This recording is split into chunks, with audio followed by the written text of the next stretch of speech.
Hello people, welcome to the show. Today I have with me two very important persons. Firstly, Professor Goh, a well-known economist in our country. Secondly, the new and upcoming star, Mr. Ronnie Yang. Okay, so welcome to the show. As you all have known, today we are going to talk about the currency war that's occurring. Professor Goh, what's your view about the recent currency war that's in the world? The recent currency war is started by two superpowers, the US and China. For the US part, it's due to the quantitative easing tool, where the Federal Reserve print more money to help improve the US economy. As the supply of this money increases, while the demand remains relatively constant, the dollar thus depreciates. Even though the US alleged that China has been undervaluing their yuan, but all developed countries do so. Thus, I feel that it's neither the China's fault or US fault, and this will thus impact the whole world. But I feel that isn't depreciation a good thing? As in, if you see in this way, the US currency depreciates, popular goods such as the iPhone or iMac or even iPod Touch, it will actually become cheaper. So actually it benefits us consumers. But yes, it does benefit the consumers. As the US depreciates, all these imports become cheaper in our local context.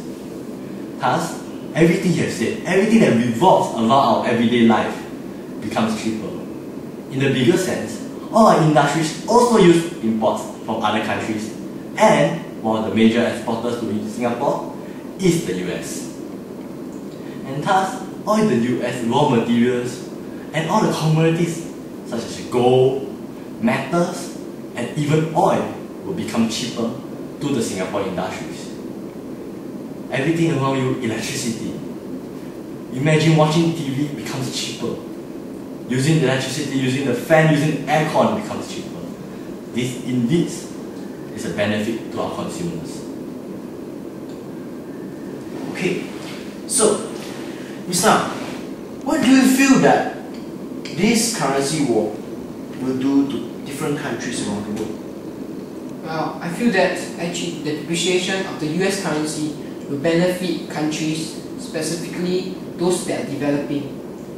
This is so as since normally the US will actually provide resources to help the developing countries to further develop, and thus with a cheaper US currency, the developing countries can actually buy the goods at a much cheaper rate to actually develop countries.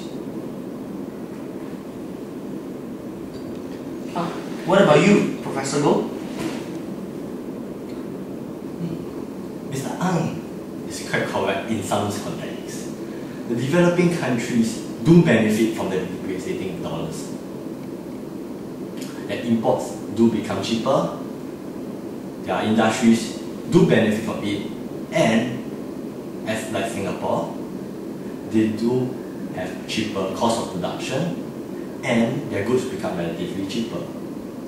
However, most of these developing countries do not produce goods for their domestic demand, and instead provide them and export them to other countries. With the depreciating dollar, the currency will seem relatively more expensive in terms of the US dollar, and thus they lose their competitiveness over maybe developing countries, other developing countries, and even developed countries, as people would rather use a good that they trust for a developed country as the quality is there. And now the difference in price is now even lesser. Thus, the depreciating of the US dollar do have its disadvantages too. Okay, thank you. Now looking more specifically, let's take a look at the impact of the currency war on Singapore. So, what's your take on this issue, Professor Goh? Let me emphasize, Singapore is an open economy. A lot of money flows in and out of Singapore every day. And therefore, an evidence is to show, an evidence is the Singapore's use of exchange rate policy to control our money supply and the strength of our currency. This is huge evidence that Singapore relies heavily on other countries' economy and the strength of other countries' currencies. The impact on Singapore from the depreciating US dollar will be that since most of our imports are from US, their exports to Singapore will seem cheaper in our sense, and thus this benefits our consumers and our industries. But our export will instead seem more expensive to the US consumers, and with the depreciating US dollar, other countries such as Japan, Brazil, the Euro and the UK also start to depreciate too. Therefore, our exports to all these countries will be less competitive as we will seem more expensive to these markets. Thus, this is the disadvantages brought by the depreciating US dollar. For the appreciating Chinese dollar, the Chinese yuan, the benefits will be in that the Chinese imports will be more expensive, and thus we will thus rely more on our local products and rely less on China products. We will also increase our exports to China, as the China consumers are the largest middle class market in the whole world.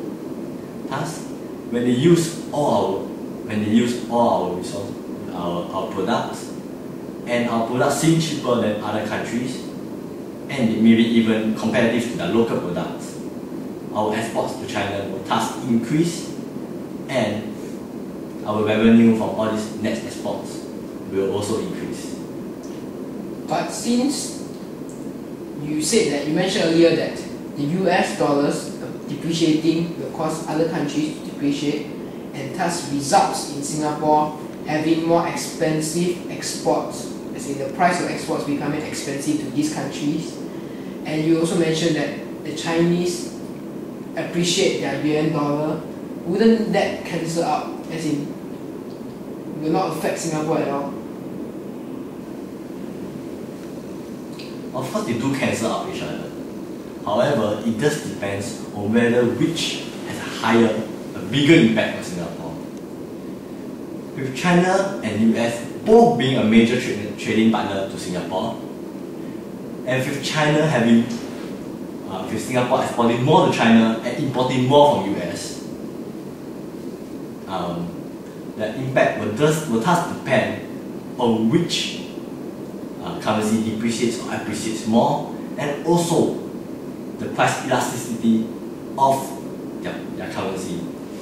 Okay, so Professor Goh, what kind of steps should our country be taking to help us get through this currency war that's around the world? Currently, Singapore appreciates its currency to deal with the ongoing currency war. This is taken, I think, is taken to combat inflation. Even though Singapore's inflation is only borderline inflation, but our consumers are complaining about the rising food costs and the rising consumer price index of most of our food products and almost everything in our everyday life. The appreciating currency will thus reduce import-based inflation. And this is also one of our major cause of inflation in Singapore. With our appreciating dollar, Singapore general dollar, all the imports will seem cheaper in our consumers' eyes, and thus the price of all these products will thus decrease, and all these savings will thus be passed over to the consumer, reducing our inflation in Singapore. So, okay, thank you guys. I believe that's all we have today for the show. Thank you people and see you next time.